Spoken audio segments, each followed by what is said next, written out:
每年農曆正月26都有一大班香港人半夜3更唔瞓覺走咗去排隊，有啲甚至係打通宵牌打到第二朝。你以為佢哋係去排限量版波鞋、排演唱會飛？都唔係，佢哋係去揾觀音借庫。而呢一個現象仲有越嚟越年輕化嘅趨勢。正月26就係觀音誕，以紅磡觀音廟為例，佢哋開庫派出嚟嘅就係3000萬起跳，最高可以借到10億。不過大家唔好誤會，係唔會有一個觀音大使彈出嚟問你，先生你要轉數快定係 PayMe 呢？呢一個數字純粹一個意頭，你借嘅唔係真金白銀，而係觀音賜俾你嘅福氣。講到呢度，你可能會問，點解香港人會將呢件事同錢綁得咁實嘅呢？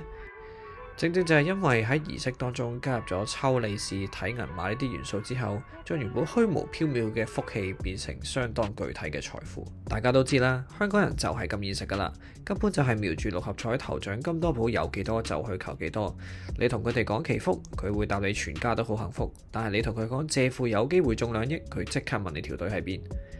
但你又知唔知道，其實最初嘅觀音借庫其實根本唔係一場求財嘅儀式。傳說入面，觀音開庫嘅原意係為咗救濟世人，但香港人實在太識變通啦，慢慢就變成觀音大使可唔可以借住10億8億俾我頂住先，最多今年我揾到燒翻俾你啊！其實借庫係唔一定借錢嘅，有人借健康、借平安、借事業運，甚至有人霸氣到去借世界和平。講白啲，大家去借庫其實都係想借一種喂唔該，今年可唔可以唔好咁難頂啊嘅心理安慰。仲有一點，其實借得多唔代表你今年真係揾得多嘅，有機會係觀音認為你今年會有好大嘅麻煩，俾多少少筆罰你嘅。所以有時借到10億8億唔好太開心啊，你今年可能會有好多嘢做㗎。既然現代人去係為咗求財，點解偏偏係問觀音唔係問財神借錢呢？你有幾時有聽過有人問財神借庫呢？其實觀音平時嘅人設明明係大發慈悲、救苦救難，唔通而家興問財神做融資問觀音借錢？答案非常之有趣嘅，其實民間從來都唔覺得觀音好有錢，而因為傳說中入邊觀音有濟世為懷嘅光環，所以大家就幻想觀音其實有一個可以分福分運嘅倉庫。大家要記住呢一個倉庫係福庫，唔係金庫。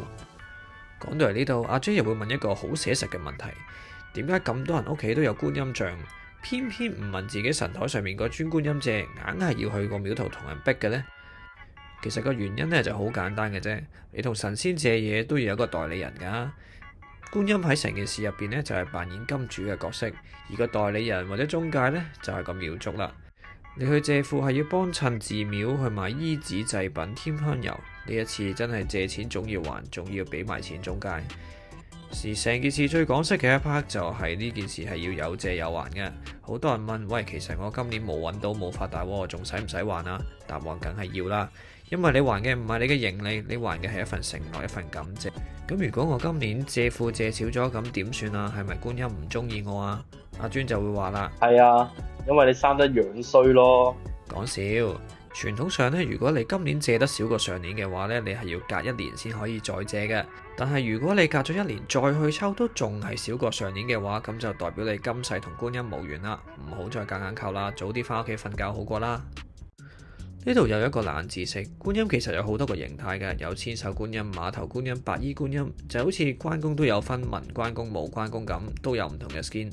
有唔同嘅裝備，唔同嘅 skin 就補唔同嘅嘢，而大家最 standard 拜開嘅就係最原始嗰個樣，喺佛教入邊叫做聖觀音或者淨觀音。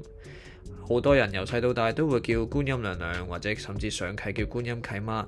但各位，觀音可能其實係男人嚟嘅。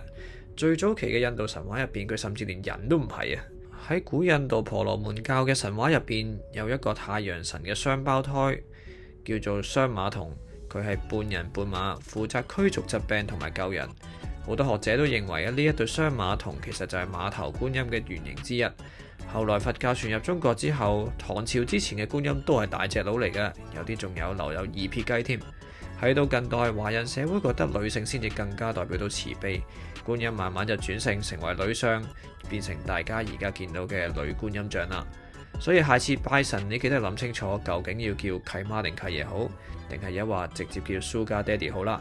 嚟到呢度，聽眾一定最關心究竟去邊度借庫先係最靚啦。阿尊嘅專業推介就係筲箕灣嘅天后廟觀音殿。最後再講多一個傳統嘅講法，大家千祈唔好誤會，借庫1年就可以做完，其實最好係要連續做3年㗎，咁先一個完整嘅循環，就好似年度續約咁樣考驗你嘅恆心。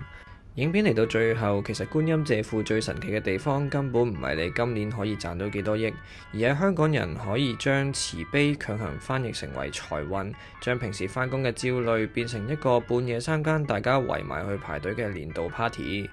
你以為香港人真係咁迷信，個個都覺得借完就會中六合彩咩？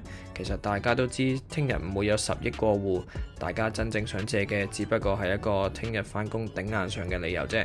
如果今年大家都想過得好啲嘅話，咁就記得俾個 like 同 subscribe，我會逼阿尊俾一個衷心嘅感謝大家㗎喇。我哋下條片見啦，拜拜。